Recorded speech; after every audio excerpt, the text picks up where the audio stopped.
In a verse of the Qur'an, the fecundating characteristic of the winds and the formation of rain as a result are mentioned. And we sent the fecundating winds, then caused water to descend from the sky, therewith providing you with water in abundance.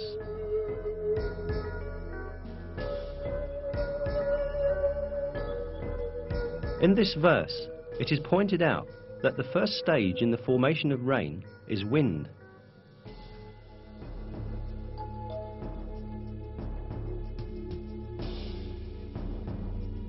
Until the beginning of the 20th century, the only relationship between the wind and the rain that was known was the wind's driving clouds.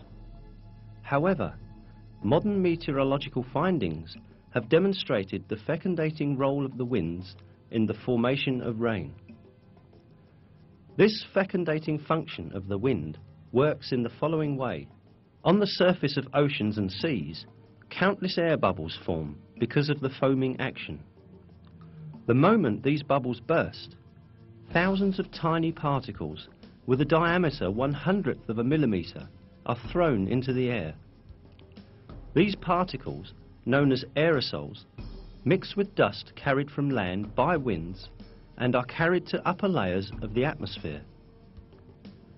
These particles, carried to higher altitudes by winds, come in contact with water vapor up there.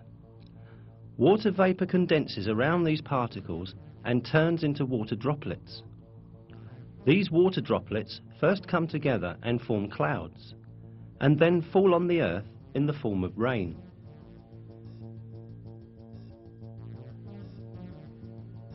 As seen, winds fecundate the water vapor floating in the air with the particles they carry from the sea, and eventually help the formation of rain clouds.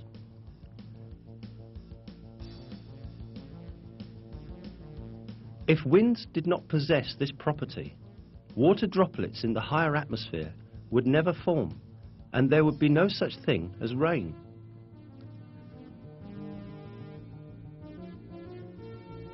The most important point here is that this critical role of the winds in the formation of rain was stated centuries ago in a verse of the Qur'an, at a time when people knew almost very little about natural phenomena.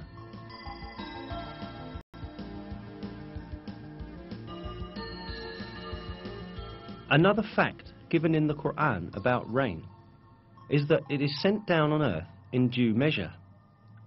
This is mentioned in s.w.t as follows: "It is He who sends down water in due measure from the sky, by which we bring a dead land back to life. That is how you too will be raised from the dead." This measure in rain has again been discovered by modern research.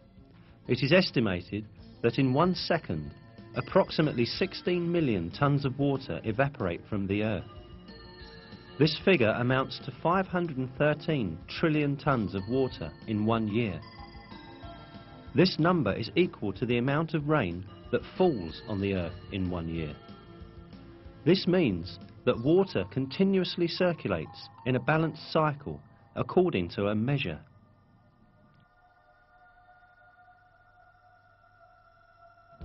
Life on Earth depends on this water cycle.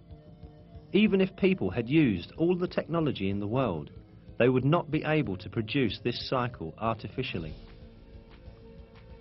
Even a minor deviation in this amount would very soon give rise to a major ecological imbalance that would bring about the end of life on Earth.